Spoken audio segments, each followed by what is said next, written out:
Hello friends, स्वागत है आप साइंस और टेक्नोलॉजी की इस नई दुनिया में।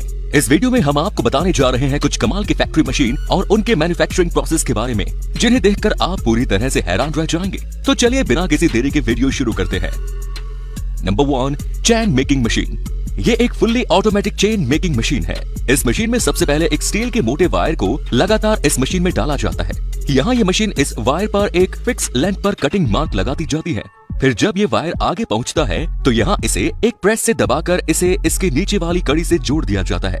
ऐसे ये मशीन एक कड़ी को दूसरी कड़ी से जोड़कर इस पूरी चेन को तैयार करते जाती है। लेकिन यहाँ इन चेन की कड़ी के मुंह थोड़े खुले रह जाते हैं, इसलिए इन्हें आगे लगी एक और मशीन के नीचे से गुजारा जाता है। यहाँ इनकी कड़ी के मुंह को दबाकर पूरी तरह से बंद कर दिया जाता है, जिसके बाद ये चेन पूरी तरह से बनकर तैयार हो जाती है। Next is Ameco. ये एक टिन शीट मेकिंग मशीन है जो कि घरों में लगने वाले टिन शेड की शीट को तैयार करने का काम करती है। इसमें सबसे पहले स्टील की एक स्ट्रेट शीट को एक वर्कर के द्वारा इस मशीन में फिक्स किया जाता है। शीट को मशीन में अच्छे से फिक्स करने के बाद इस मशीन को स्टार्ट कर दिया जाता है।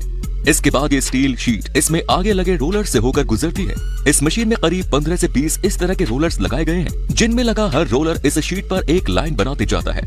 इस तरह से ये शीट इन सभी रोलर से गुजरते हुए एक परफेक्ट शेप में बदलती जाती है और इतने रोलर से गुजरने के बाद इस नॉर्मल सी शीट की स्ट्रेंथ भी काफी बढ़ जाती है। तभी तो इन्हें रूफ शेड में इस्तेमाल किया जाता है। फिर फाइनली इन सभी रोलर से गुजरने के बाद जब ये शीट मशीन से बाहर आती है तो इस शीट को फिक्स लेंथ में काट कर आगे कलेक्ट कर लिया जाता है। Next is Bremen machinery. इन मशीनों का इस्तेमाल स्टील की मोटी मोटी शीट्स को राउंड और कर्व शेप देने के लिए किया जाता है। इसमें सबसे पहले एक लिफ्टिंग मशीन के जरिए स्टील की शीट को इन रोलर्स के बीच में प्लेस किया जाता है। फिर ये रोलर्स इस शीट पर प्रेशर डालते हुए इस शीट को पेंडुलम की तरह लेफ्ट राइट घुमाते जाते हैं। आपको बता दें कि इस मशीन में लगी इस स्टील शीट की मोटाई करीब 5 इंच है, जिसे ये मशीन इजीली घुमाते हुए राउंड सर्कल शेप देने की कोशिश कर रही है। काफी टाइम इन रोलर्स के बीच घूमने के बाद ये शीट धीरे धीरे राउंड सर्कल्स का शेप लेने लगती है।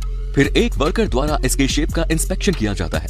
अगर इसका शेप परफेक्टली राउंड रहता है और इसमें कोई प्रॉब्लम नहीं रहती तो इसे बाहर निकालने के लिए इस मशीन के एक पार्ट को डाउन किया जाता है और एक लिफ्टिंग क्रेन की मदद से इसे मशीन से उतार लिया जाता है। इस तरह से इन सभी बड़े बड़े मशीनरी मेटलिक पार्ट्स को इस मशीन द्वारा बनाया जाता है। Next is vessel head making.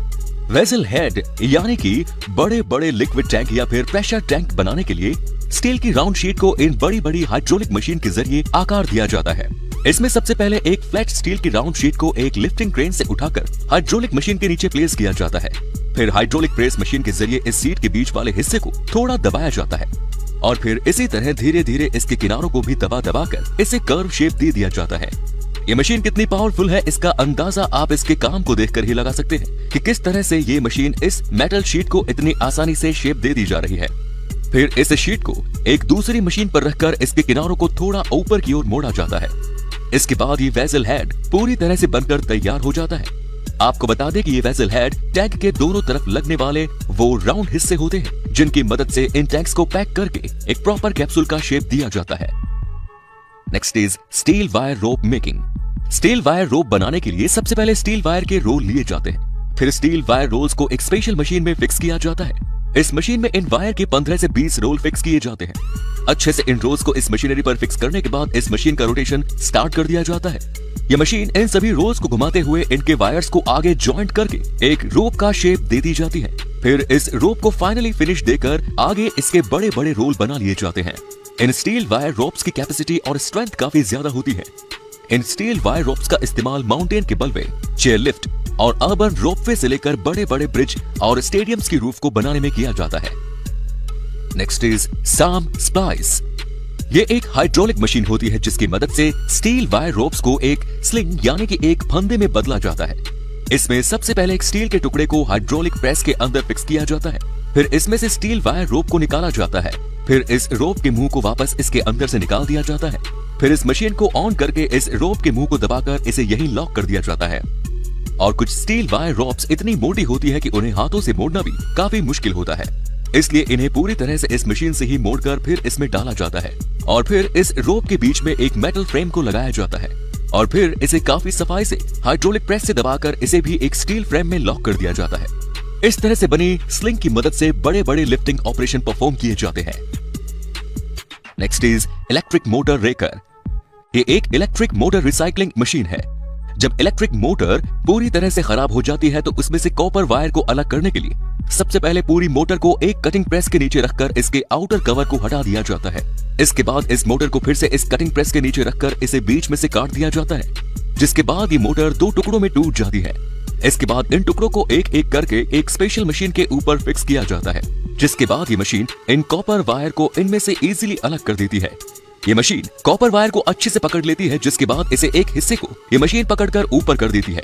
इससे इन मशीन के जरिए किसी भी इलेक्ट्रिक मोटर से कॉपर वायर को अलग करके आसानी से रिसाइकल किया जाता है। Next is echo green. ये एक काफी पावरफुल मशीन है जो कि वेस्ट टायर्स को रिसाइकल करने का काम करती है।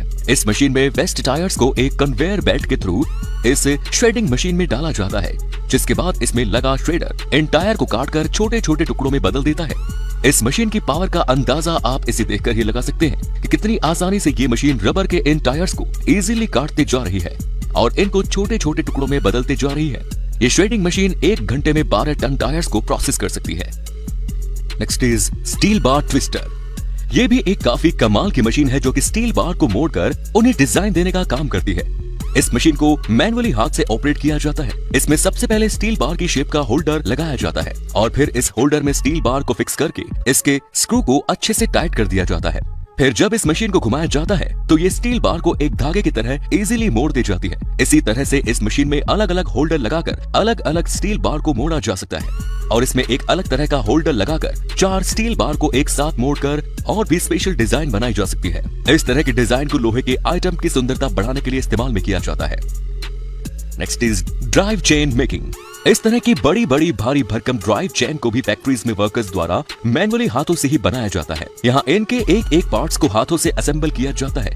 इसमें सबसे पहले इनके मेन रोड को एक लाइन में खड़ा किया जाता है, फिर इन पर चेन की कड़ी वाले हिस्सों को लगाया जाता है और एक एक कड़ी को सभी रोड्स में डालने के बाद इस पर ब्रश की मदद से ग्रीस भी लगाई जाती है और फिर इनमें एक एक वाइजर डालकर इसमें एक एक कड़ी और डाल दी जाती है। इसमें वाइजर डालने से चेन का मूवमेंट काफी इजी हो जाता है। इस तरह से हर बार ग्रीस लगाकर इसमें एक वाइजर और एक कड़ी डाल दी जाती है। ऐसे ही इसमें 4 कड़ी एक साइड में डाली जाती है, फिर फाइनली इसके ऊपर छोटी सी रिंग लगाई जाती है। इस रिंग को एंड में लगाकर इनके मुंह को दबाकर इस चेन को लॉक कर दिया जाता है। इस तरह से ये प्रोसेस रोड के दोनों तरफ दोहराई जाती है और इसके बाद ये भारी भरकम चेन बनकर तैयार हो जाती है। फिर इस चेन को ट्रक में लोड करके आगे भेज दिया जाता है। इन बड़ी बड़ी ड्राइव चेन का इस्तेमाल बड़ी बड़ी इंडस्ट्रीज में बड़े बड़े मशीनी पार्ट्स को ड्राइव करने के लिए किया जाता है। Last is acrylic bending machine. ये एक प्लास्टिक शीट बेंडिंग मशीन है जिसका इस्तेमाल प्लास्टिक शीट्स को बेंड करने के लिए किया जाता है। इस मशीन को इस्तेमाल के लिए इसमें हीटिंग टेम्परेचर को सेट करके इसके हीटिंग कैप को एडजस्ट किया जाता है। फिर इस पर एक प्लास्टिक शीट को रखकर उसे गर्म होने का वेट किया जाता है। इस मशीन में एक एडजस्टेबल एंगल प्लेटफॉर्म भी लगा होता है जिस पर शीट को गर्म होने के बाद एक पर्टिकुलर एंगल पर मोड़ दिया जाता है।